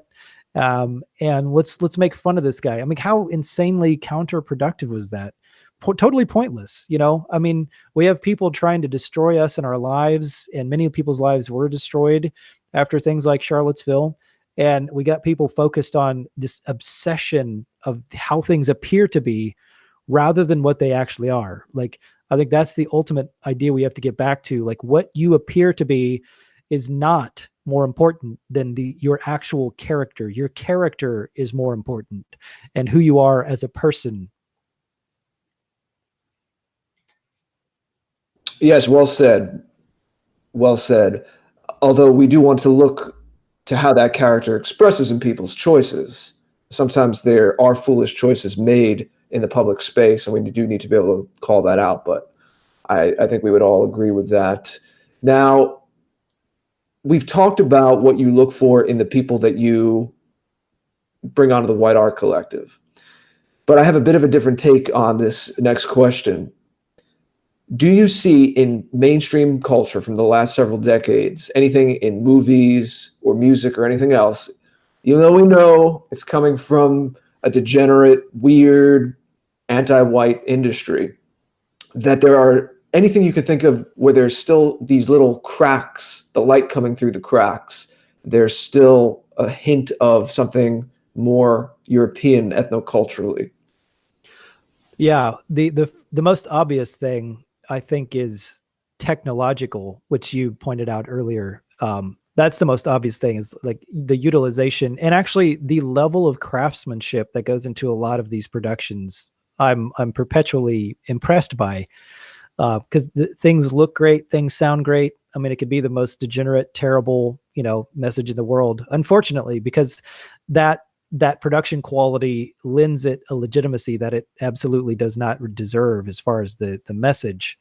But something that I was thinking about is that like classical music is still used in a lot of films. That has just been established. Like a full orchestra is kind of the standardized musical form for any film that comes out of Hollywood for the most part.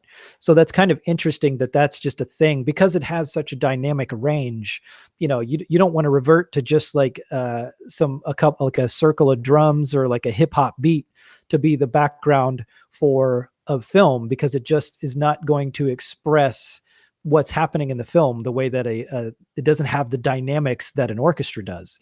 So I think that's interesting that is still something that's utilized a lot. And then also orchestra, just in like pop music. If someone wants something to be like very beautiful and to give it kind of this like artistic weight, they like to use orchestras and strings. And they also, this goes for film and music as well, is like they like to use those very like angelic kind of like cathedral like voice singing, to where they're not, they're intentionally, they're not trying to sound like a black gospel choir or anything like that. It's this like very angelic. You hear this kind of thing in like Lord of the Rings. They utilize that kind of thing a lot, where there's just like this beautiful ambient voice that's singing. So those are a couple examples I thought of where I see it coming through. But there's not many. I don't know. Do you know? Do you have any other examples? Well, I'm not going to take my time on this. People can read this if they want, or listen to some other conversations on my playlists. But I like to take things that are a little challenging to look at and maybe not obvious, but I still feel bear the markers. One of those is through certain rock and roll. So I'll put my article, Rock and Roll in the European Soul, up there as well. I also have some talks about it. When I was recently on Josh Neal's No Apology Live, we talked a lot about it. So if you want to check out my Conversations 2019 playlist, it's there as well. I also want to quickly say, I was on Red Ice yesterday, and we have a few people who found me through that Red Ice interview so far that are here in the chat and have said hello. Tasha, if I'm saying that correctly, Troy, and Chris. Sorry if I missed anyone else, but those three I saw. Welcome. Thank you for being here. This is one of the prime things I do, the after party, this live stream you're watching with my good friend and colleague here, Jason of No White Guilt. Please do check him out and sub to him if he is somehow new to you. But let's get to the converse of that question. I know there's so much to choose from. It's like shooting fish in a barrel. But anything you'd like to point out that's particularly just insane and egregious from mainstream media that has anti-white messages? Yeah, right. That there's a lot of stuff there. Well, to me, the thing that stands out the most is the sexualization of children, and just introducing children to ideas that they just shouldn't, they're not ready for. There's a show called Big Mouth on Netflix. I mean, that one of many, many things where children are being exposed to these things far too early. And that's something, I think that's the thing that stands out to me the most. And then just more generally, the very idea, I discussed this, I was on Josh Neal's show this previous Monday, we talked about the film Get Out. And basically the idea of convincing someone that they're absorbing a piece of art that is made by a member of their in-group, and because of that, they kind of lower their defenses. And this is a case where most people never even are taught to have defenses against this kind of thing. But just to have them absorbing, films and music and things that are actually made with subversive intention, and to give them self-destructive ideas that they're going to internalize. Just that very concept to me, I find to be incredibly egregious and even evil. To do that to someone, I can't even imagine doing that, because, I think we're constructionist by our nature. I have no desire to try to do that to any other group. So it's amazing to me that people would do that to us. Any quick example from that movie Get Out that you're talking about?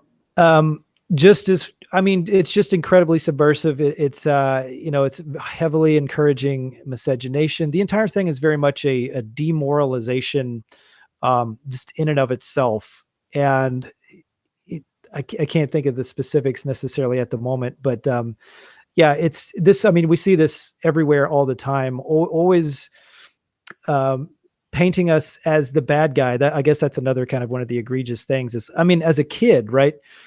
You inherently, when they see someone like them, an adult, they're kind of going to see themselves in that adult that looks more like them than these other groups do, right?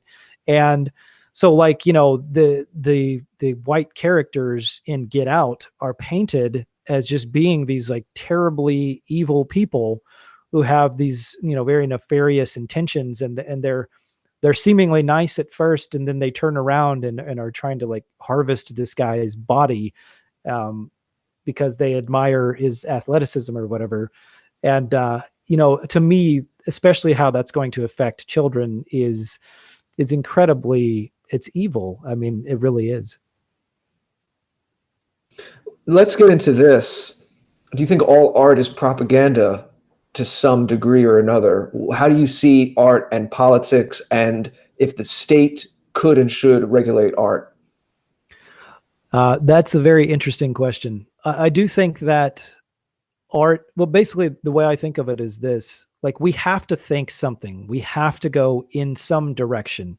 Anytime you make something that you're intending to be seen by other people, you probably have some kind of idea of how you want it to make them think or feel.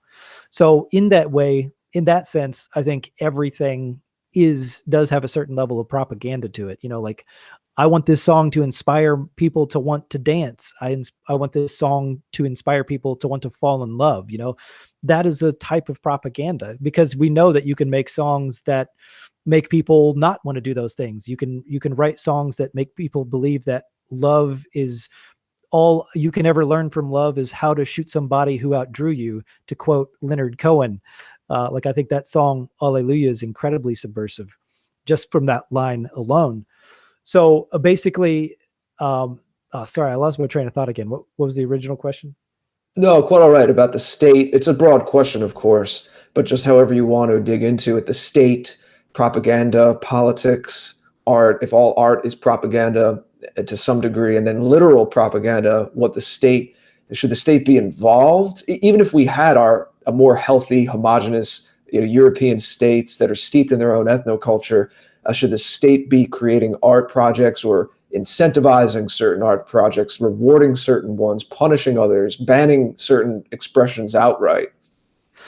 Yeah, I think so quickly back to the propaganda thing. So yeah, I think it all does have a level of propaganda to a point. Like I said, it could be, but it can be have a positive intention.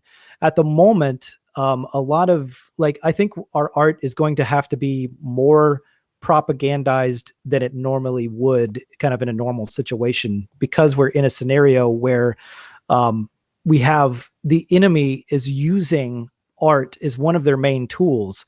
So we have to respond to that. That's why I said earlier, like, we have to have films, we have to have music, we have to build our own platforms and methods of distribution, because that's how they're infecting people, so to speak, with these ideas. So we have to be able to counter that. As far as the state, I'm definitely reluctant to have the state regulate art and that kind of thing. But I do think that we are probably going to get into a situation where we need a more formalized process, much kind of like we're talking about in these other realms of like courtship and that as well. I think we do need a more formalized process for how we determine what gets made and what gets distributed to a mass audience, because I think we really need to take into account how powerful these ideas are when they're sent out to millions and billions of people. Like, personally, I've always had the mentality that, even if I'm going to create something that's only going to, reach a small group of people, I feel a responsibility to ensure that that message is very crafted to be very constructive and positive, and to make sure that it doesn't have unintended consequences and side effects. And that's clearly something that the powers that be that's a value they do not share. They're okay with promoting the most terrible self-destructive behaviors. One example is, and this goes into rock and roll, is, they've always kind of promoted and made the idea of being, an addict and a heroin addict kind of cool, right? There's always kind of been this mystique around it. It's been painted in a certain light. And now we have this incredible heroin epidemic where all these people are dying of overdoses and all these deaths of despair. And I absolutely believe that is at least partially responsible for doing that this is kind of a self-fulfilling prophecy. They put out these ideas of glorifying these bad lifestyles, and now people turned around and they went and they're living it, and they think that they're being cool and they're being edgy, and they end up destroying themselves. So, I think it's something we have to approach with great caution to have the state get involved. But at the same time, I think it's probably, we have to have a better process, Yeah. I'm for it. It has to be very checked and balanced as what the state is allowed to do, because we get into like the freedom of speech and freedom of expression could easily be infringed upon. But, it's definitely something we should look at, I think. Yeah, I mean, of course, it's easy to say something like this without getting into the nitty gritty, and we don't have much time. This could be a whole long conversation on itself. But I would say I would tend toward framing it as we should think of ways that, in such a conception, that the state would encourage the environment by which the people are healthy and would be making these types of artworks in general, and that there's such a strong ethnoculture that anything that deviates too much from it or is too destructive to it sticks out like a sore thumb. That there are means by which the transparent, underhanded, shadowy powers or subversive elements are going to stick out that much more. The contrast will be that much stronger because there are all kinds of incentives. And yes, the government does have to be involved in this to some degree, or there will be a vacuum. But it's more about creating that environment where such artistic and cultural expressions can thrive, and where those that are too unhealthy and counter to the health of the folk will stick out. But there, of course, I'm sure a lot of people have thoughts on that, and that could be the fodder for some interesting discussions and debates. As we begin to wrap up, why don't you just tell the audience some of your personal, as you're a creative person yourself, artistic and creative influences from all different art forms and eras? Who do you like? What inspires you? What moves you?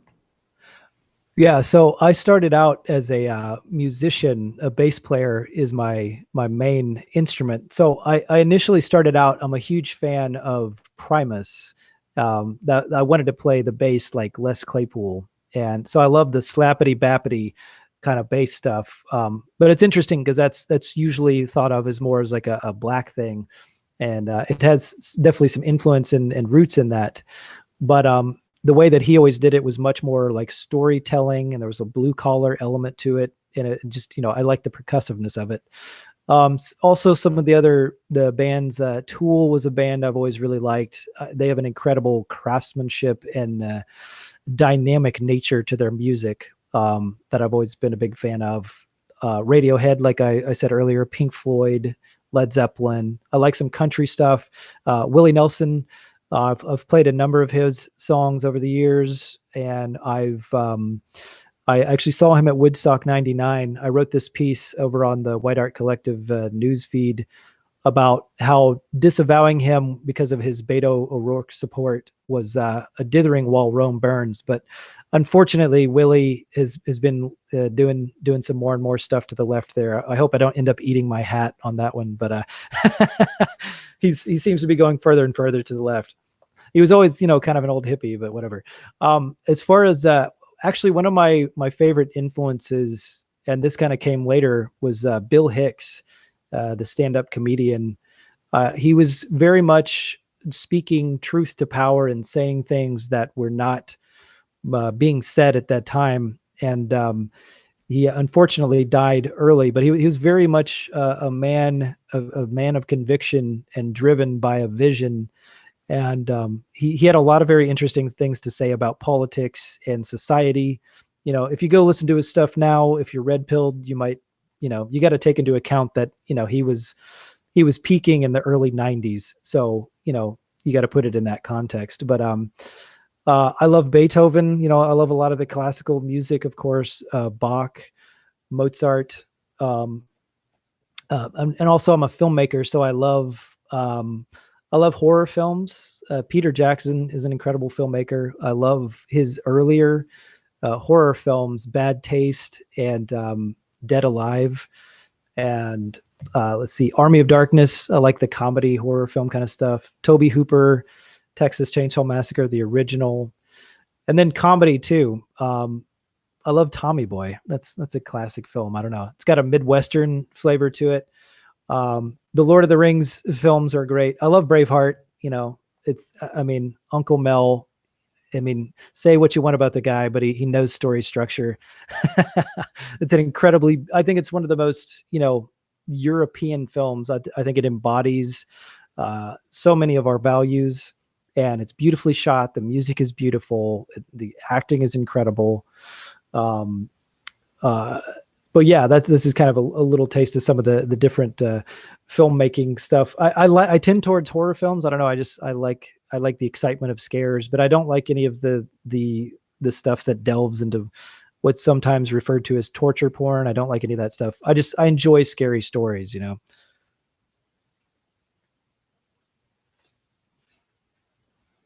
But yeah, that's okay. It's you don't have to fill for dead air. I'm just handing the mic over to Jason. I think he's going to begin the proceedings to take us out, ease us out, and land this plane smoothly onto the tarmac. Let's try to do that. You all know, folks, that Jared and I had to juggle some flaming pins here while on the back end of the show, because the anti-whites tried to take us out mid-show. I don't know if you all even noticed. So it's the amazing thing what happens behind the curtains when the anti-whites are busily trying to what I refer to now as glitch banning. Be wary of that for the future. So this has been an absolutely fantastic 2 hours with our wonderful guest, Jeff Winston from White Art Collective. This is a very exciting subject, very exciting times. And we're absolutely going to have Jeff back in the future, because we're going to be discussing this. I anticipate that this network, this platform, is going to be really growing for him and for our people. Everything that he spoke to there, this is a sagacious individual, folks. If you weren't able, or if you just checked in at the end of the stream in replay to see what it was all about, you've got to go back and listen, because he has said a lot of intelligent things about how to perceive the world as it is, and then how to plot a course and make one's way through that. So there's a lot of things that we can do artistically that are now within our grasp that weren't there before. So I do want to read a super chat. We have Sean V dug down into the description to find a place where he could super chat $25. Thank you very much for that, Sean. Jeff has been a fantastic guest. I always appreciate the positive message that you and Jared send on your shows. You both have been foundational to my path of growth and self-improvement. Thank you very much for that, Sean. Sorry, that word was broken up into several smaller words.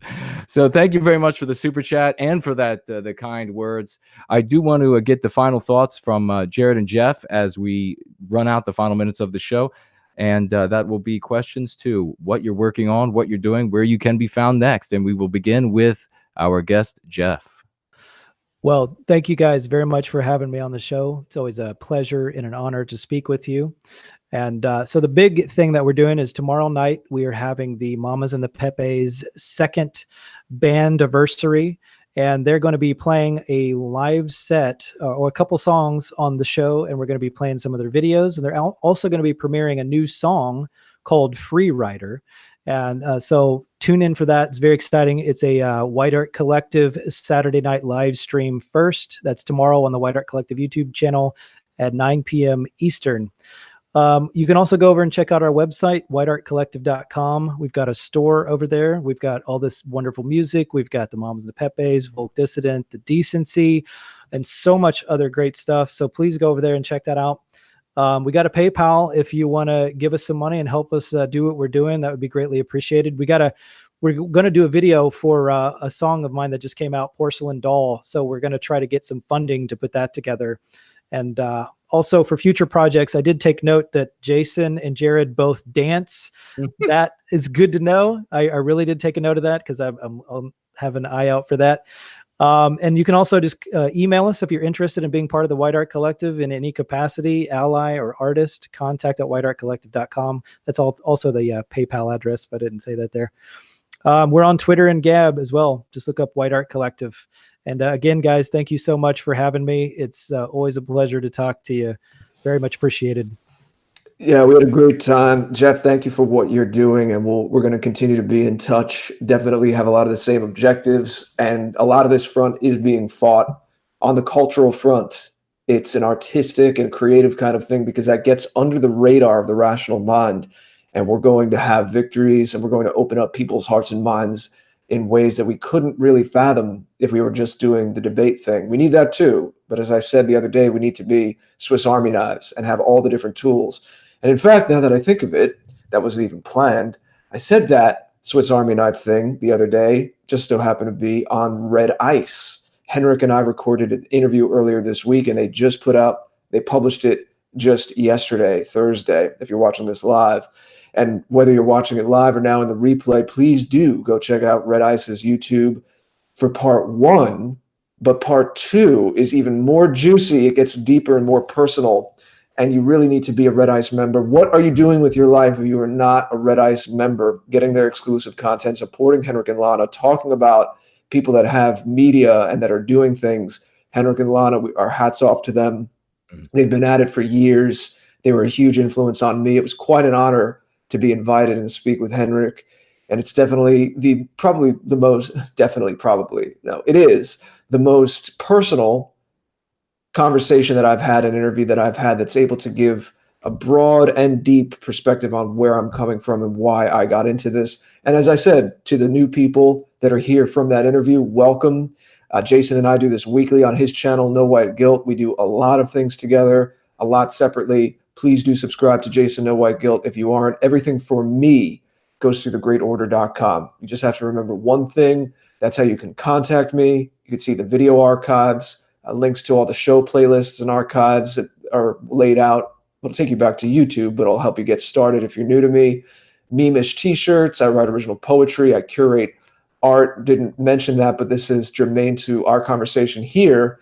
I mostly visual art, contemporary painters. That's the key. It's not a museum of old stuff. I want to show you new people that are doing wholesome, well-executed art that are steeped in the European ethnoculture, ways to support, ways to contact on social media. So just please visit thegreatorder.com. And finally, the party is continuing on JF's stream.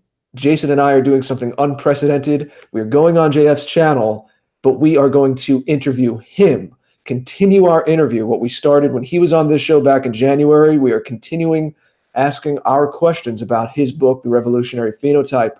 We had enough left over from his January appearance here on the After Party. It warranted a second interview, and we're doing it on his channel just in a few minutes, so hop on over there. But first, Jason will take us out. Thank you very much, good sir. It's been a splendid time. Thank you, everyone, for being here in the chat today. Thank you all so much for being a part of this rapidly growing and exciting community where we are making big strides toward white well-being every day. Things get more exciting. We do have a couple of things I'd like to mention. That is a big thank you to our esteemed moderator, Syrup, I saw in the chat. I don't know if I saw any other moderators today or not, but a big thank you to Syrup, always out there doing the good deed and the hard work for us. A big thank you to HB 2014 for all the hard work that he does for our cause. And another big thank you to my co-host, Jared George of The Great Order, for everything he does to make these shows a splendid, educational, and entertaining time for all of us, all of you and me as well. We have a late super chat from Josh Randall, super chatting with $10, writing, "Great show, guys. Hail the Triple J's." Thank you so much. If you don't know what that means, rewind and listen to the beginning of this program. A couple spotlights. I saw Louis the 17th. I saw my good friend Mary Moon in the chat today. Is it Tasia Michelle? Good to see you in the chat as well. And finally, I will end with my good friend Jennifer saying, with reference to my revelation that I have great rhythm, she demanded that I prove it. So perhaps in the future, we will turn on some music and do a little dance on the air. But otherwise, it's been fantastic seeing you all. It's been a wonderful show, and we look forward to seeing you all next time.